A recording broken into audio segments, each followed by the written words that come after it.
Welcome to Global in View on Niger Live Television, reaching you from Bielsa's capital city, Yenagoa. My name is Barbie Mkparu, and I'll be bringing the world closer to home. But before we dive into the headlines, a quick update for our viewers and partners. Niger Live TV is officially open for business. If you are looking to boost your brand through paid adverts or sponsorships, we are your number one for return impact. You can contact us on our studio line on 081 293 40000. You can reach us on call or send us a message on WhatsApp. For physical consultations, visit our head office at number 122 Mbiama Yenagoa Road, Amarata Yenagoa, Bielsa State.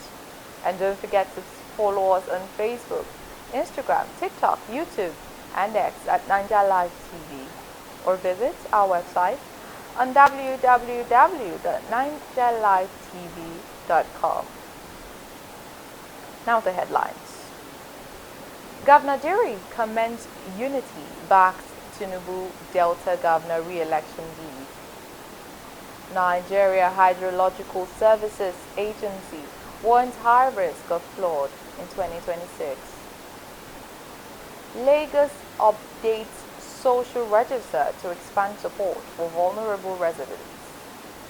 And on the foreign scene, United States President announces first Israel-Lebanon leaders talks in 34 years.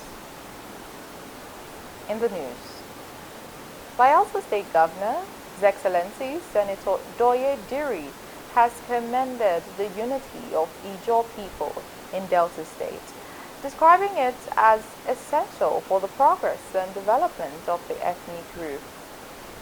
In a statement by his Chief Press Secretary, Daniel Alabra, the governor made the remarks at Bomadi local government area during a grand reception in honor of Delta State Governor, Right Honorable Sharif, organized by Delta Ijaw political leaders.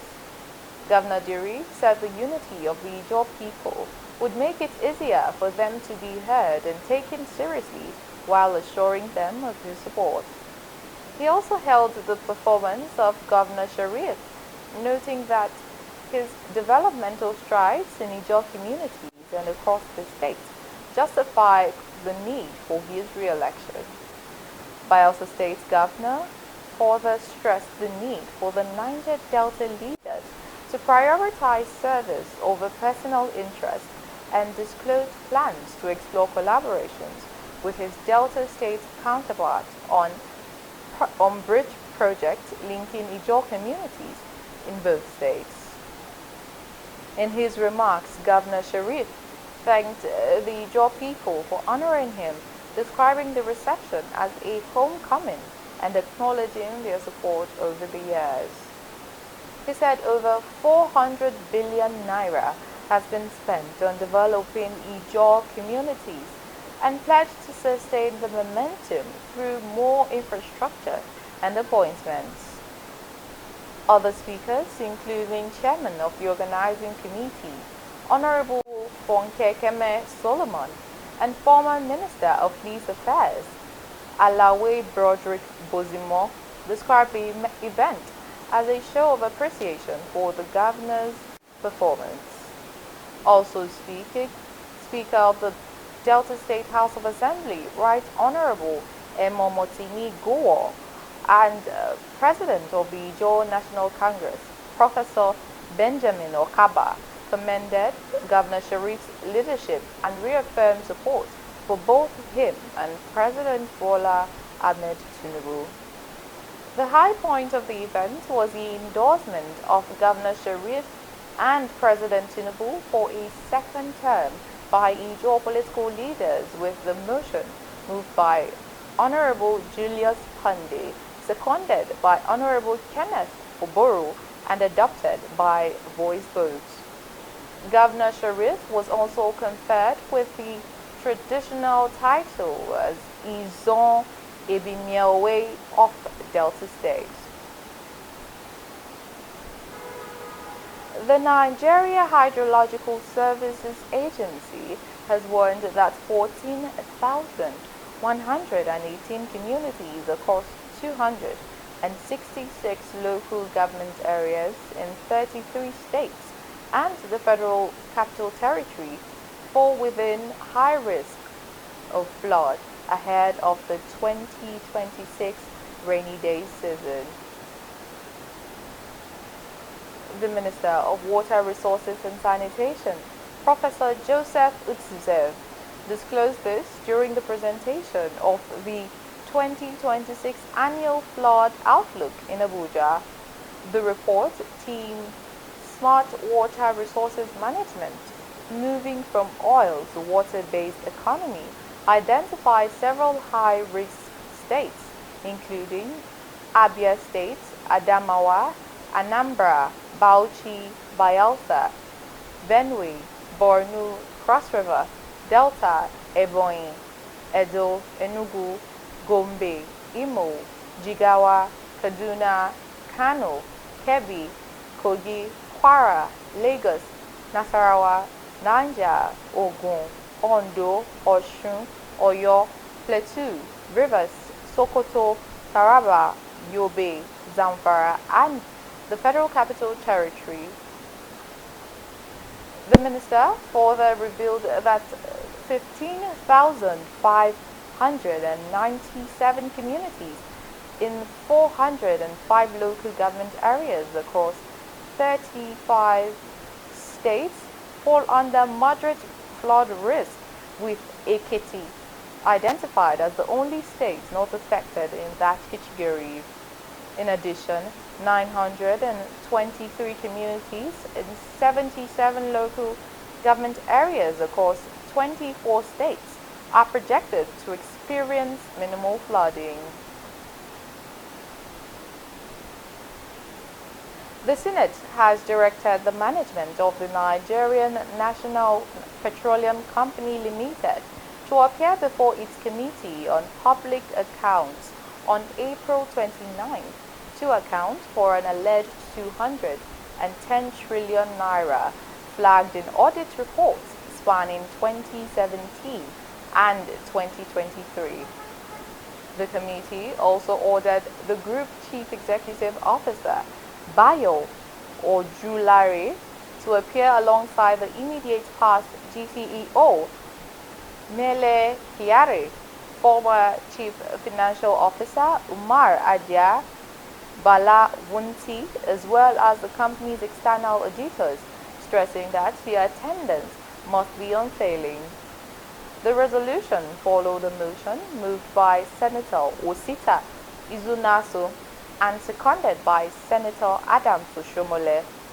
Chairman of the committee, Senator Aliyu Wadada, said the Senate was dissatisfied with the explanations provided so far by the National Oil Company on the queried sum, insisting that the amounts must be fully accounted for, particularly by immediate past management.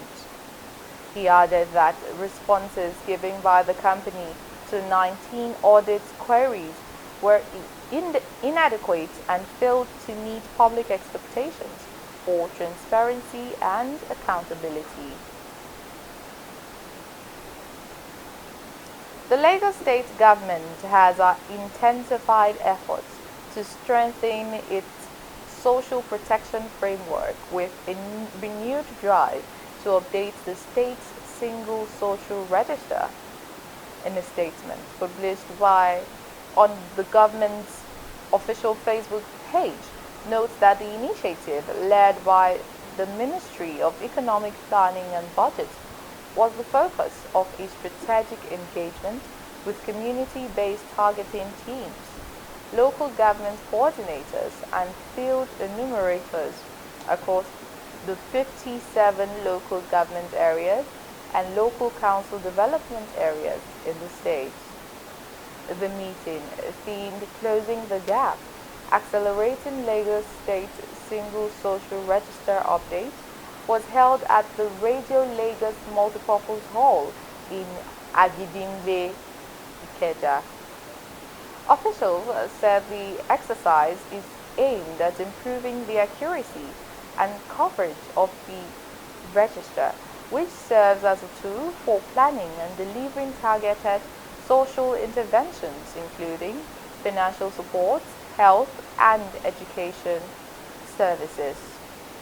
Speaking at the session, the Commissioner for Economic Planning and Budget, Ope George, commended field workers for their dedication and urged them to intensify their efforts.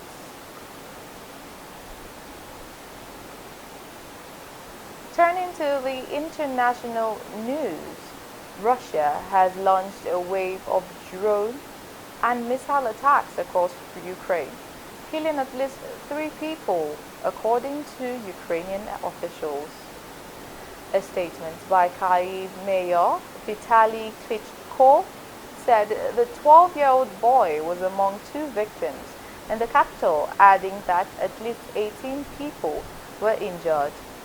Meanwhile, authorities in Russia's southern Krasnodar Krai region said 2 children, aged 5 and 14, were killed in Ukrainian drone strike. The latest exchanges come after a brief ceasefire during Orthodox Easter celebrations, with both sides accusing each other of multiple violations. In another development on the foreign scene, United States President Donald Trump has announced that the leaders of Israel and Lebanon are scheduled to speak today for the first time in 34 years. President Trump made the announcement on his Truth Social platform, describing the planned talks as an effort to create breathing space between both countries. According to the president, the conversation would mark the first direct engagement between the 2 leaders in more than 3 decades. And that concludes the news on this hour. You have been watching Globe in View on Niger Live Television, reaching you from Bielsa's capital city. My name is Barbie Mkparu. Do have a peaceful and productive day ahead. Stay glued to Niger Live TV. Thank you for watching.